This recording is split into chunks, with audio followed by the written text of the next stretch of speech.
All right, welcome to this webinar on combining data sources in Easy Insight. This is what's enabling you to take multiple data sources and build reports and dashboards across those different data sources. If you have any questions as we go through here, feel free to add them to the Q&A and we'll answer as quickly as we can. All right, so there's a few different ways you might combine data sources in Easy Insight. First, let's take the example of combining, say, Freshdesk data with Teamwork data. So combining our support SaaS system with our project management SaaS system. To do this, we can go to the Connections page and we can do Combine Sources. Now, under Combine Sources, you'll see that there are two different options. There is Join Different Sources and Join Federated Similar Sources. The difference is that Join Different Sources, that's going to be what we do here. We're combining Freshdesk data with Teamwork data. Why would you join federated similar sources, which we're not going to cover in this webinar?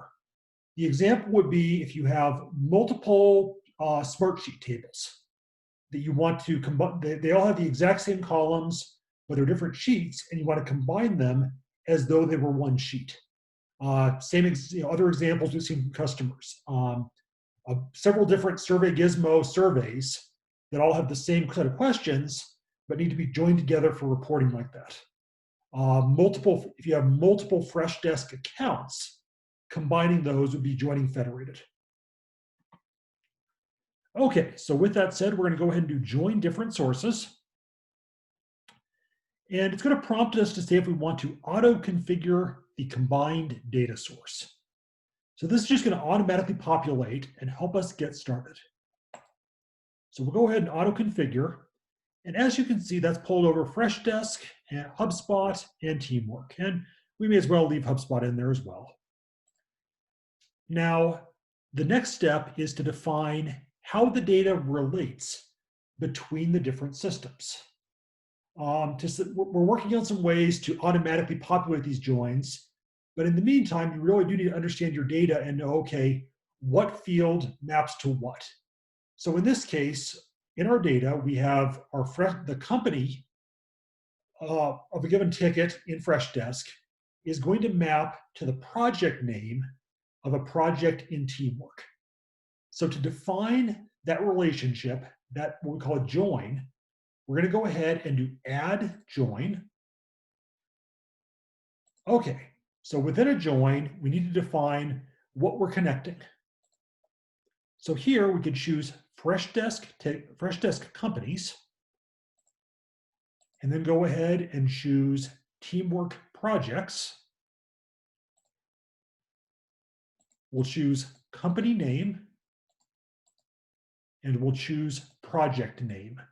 So what this is saying is company name and project name are going to contain the same values between the two systems, and we can use that to interrelate the data.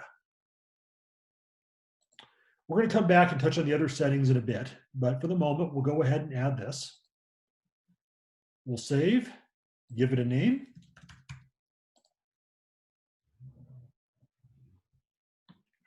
All right, it saves and creates our combined data source.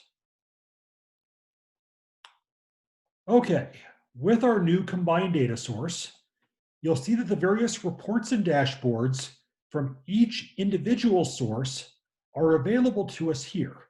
So we have our default Freshdesk dashboard, our HubSpot dashboard, and our Teamwork dashboard, and all of the reports that together could go feed those different dashboards.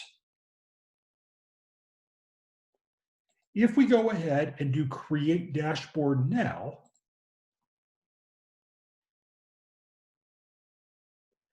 you'll see that we now have the reports across all of our systems available for adding to the dashboard. So if we go ahead and add in, let's see, we could do,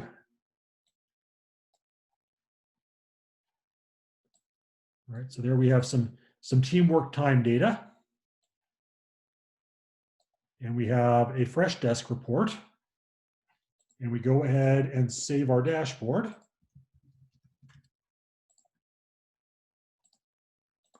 What we now have is a teamwork report and a fresh desk report together on the same dashboard.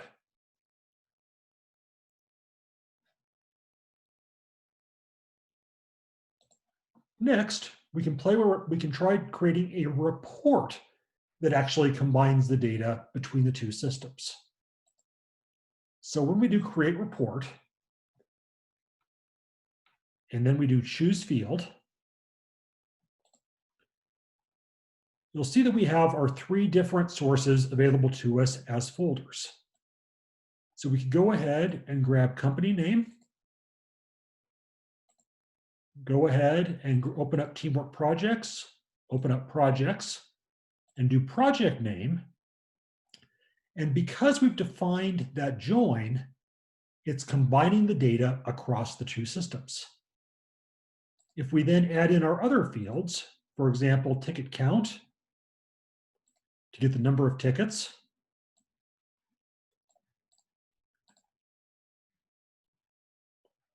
and then from tasks, we grab task count to get the number of tasks.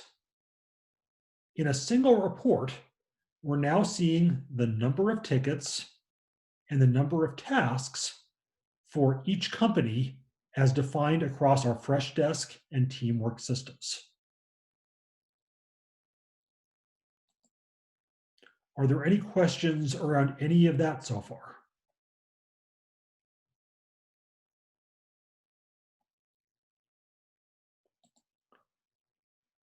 You can also customize the joins and take a look at what joins were actually used in the course of running a report by doing configuration, customize joins.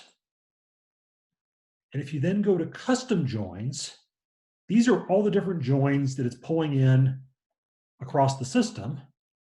If we go ahead and save, go back, you'll see that these are the joins that were actually used. The ones highlighted in green are the ones that were actually used in calculating the results of the report. So if something is not returning what you expect, it's worth double checking the joins to make sure that they are mapped up correctly. You don't have something that's being used as a join that shouldn't be.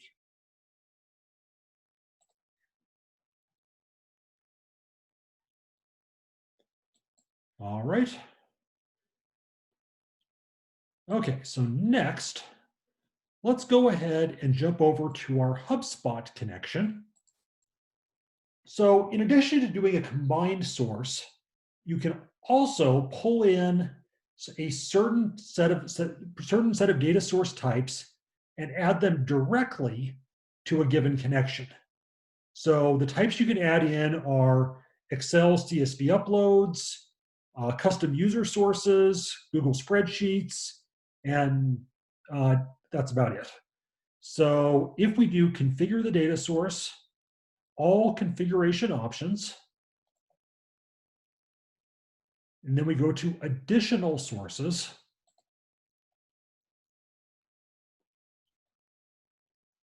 and then we do add data. Well, I guess actually I have this set up at the moment, but you could add in, say, this sales goals data to add in some goal information that isn't intrinsically there with HubSpot. So the same thing might be true of if you're using Basecamp or Teamwork and you need to extend your project management with data that's off in a spreadsheet. If you're using Freshdesk or Zendesk or Teamwork Desk, and again, you need to extend that data with some data that's in a Google spreadsheet, this is kind of where you could do that. So in this case, we're defining a relationship. We have a relationship defined between the responsible party, the sales rep in deals, and the rep field in goals. Now you'll note that right now, so here's where we're going to get into those other settings. So cardinality. What is cardinality? So this is saying, right now, this is saying that there is one entry in the deals table for every one entry in sales goals. Now, what happens when we build a report that uses this? So we'll go ahead and do a simple report, a simple quota report.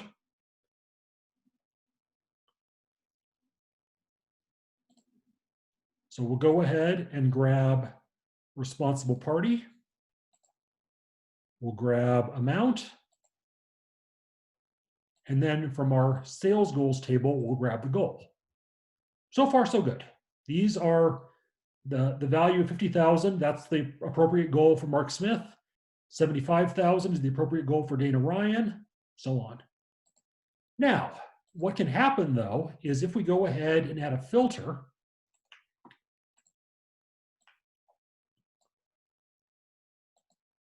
all of a sudden our goal amounts blow up.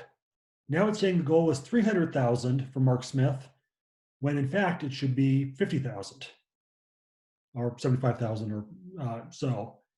The problem is because that cardinality is set up as 1-to-1, it's thinking that for every value it finds in deals, which is now breaking up by month, because it's as it does that last 90 days filter, that's messing up the value that's in goal.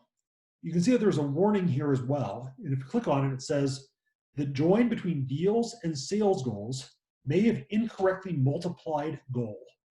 If not intended, you can change the source join cardinality to be many.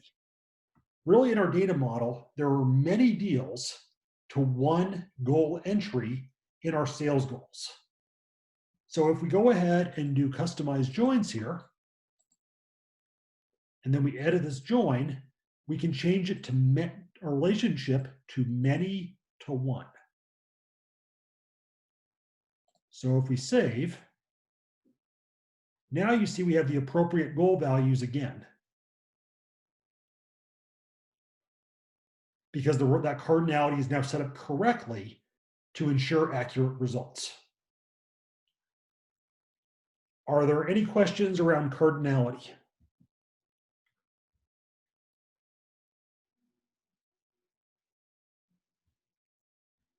All right.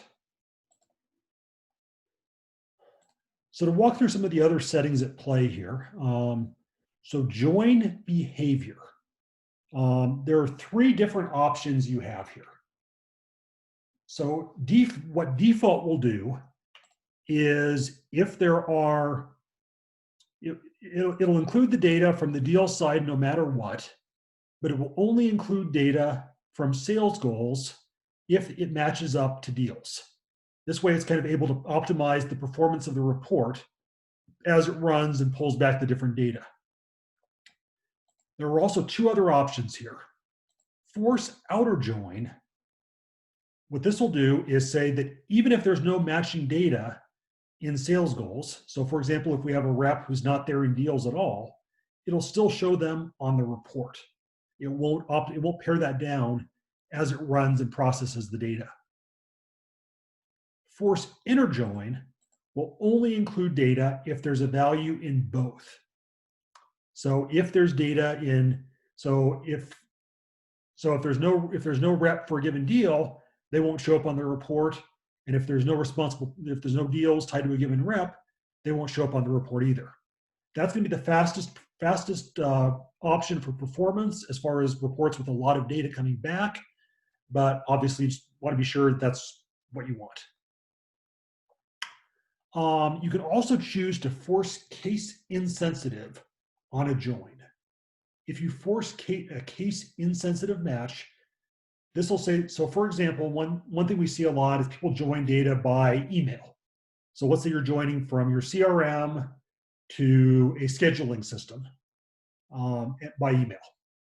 And in your CRM, the email might be all lowercase, whereas in the scheduling system, because the user is entering that email themselves, maybe they have an uppercase letter at the start of it. That case, and this will, by checking case insensitive match, that'll make sure that Easy Insight is able to join the data across the two systems.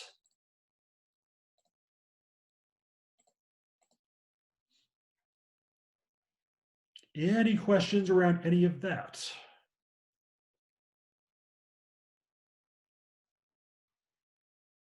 All right.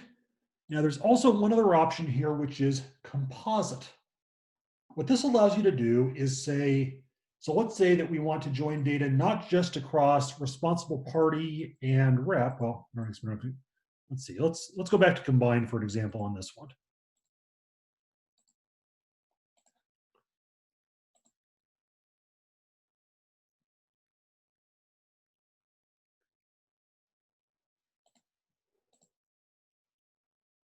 So let's say we go from ticket to deal, and we'll join from requester.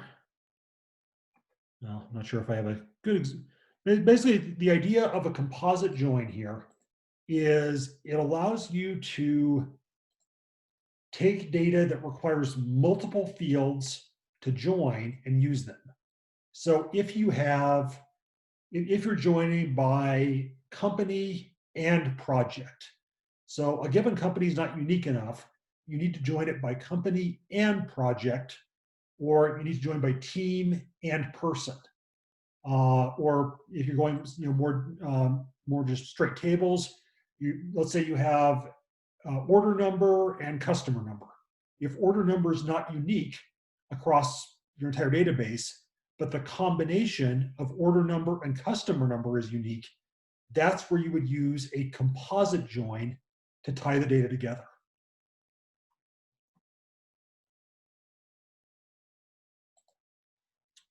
All right. It's worth mentioning how I got to this screen in the first place. So if you need to make changes to a combined data source after you've set it up initially, go to configure the data source, all configuration options, and from there, do manage combined source. And then here, you can add additional data, add or remove data sources, you can add or remove joins, so on. Any questions around any of that?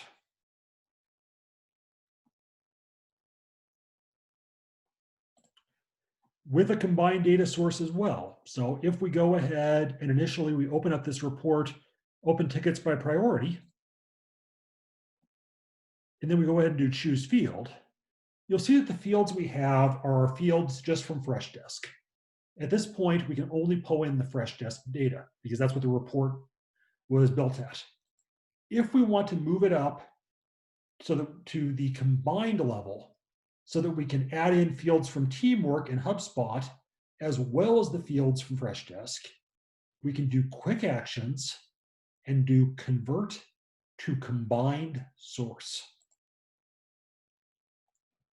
Now, when we do choose fields, you'll see that we have fields available to us from all three systems.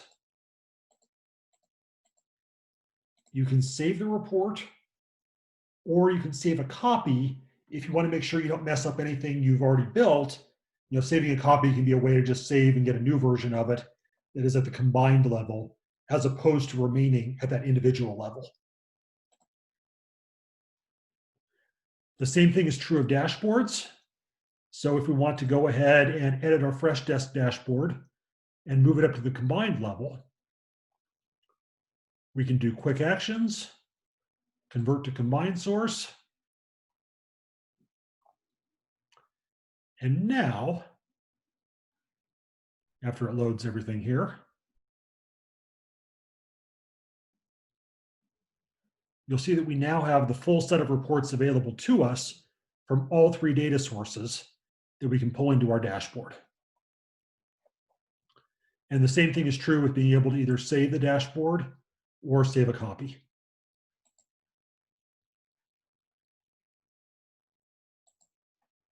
All right. Any questions around anything there?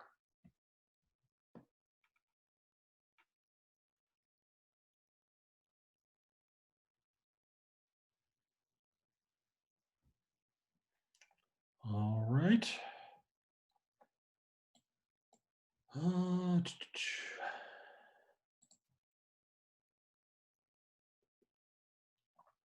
All right, well, that pretty well covers everything we were going to cover in this webinar. So if we'll give one more chance for questions here, and then if not, we'll go ahead and call it a day.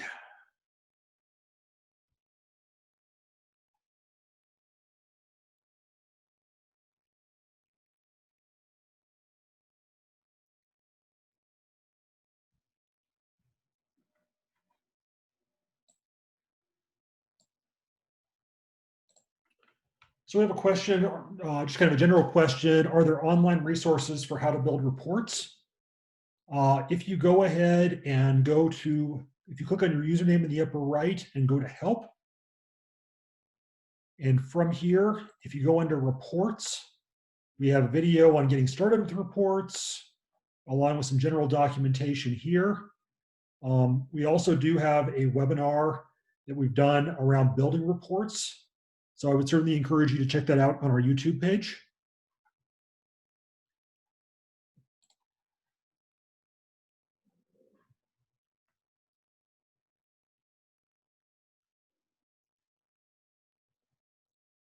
Any other questions?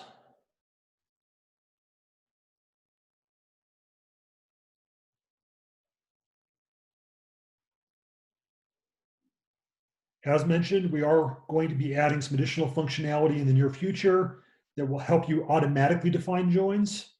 So hopefully that'll be in within the next week or two. And if there's anything else you find that would definitely be helpful as far as building combined sources, things that just make it easier, more intuitive, please let us know. We're always out to improve the product and offer the best thing we can.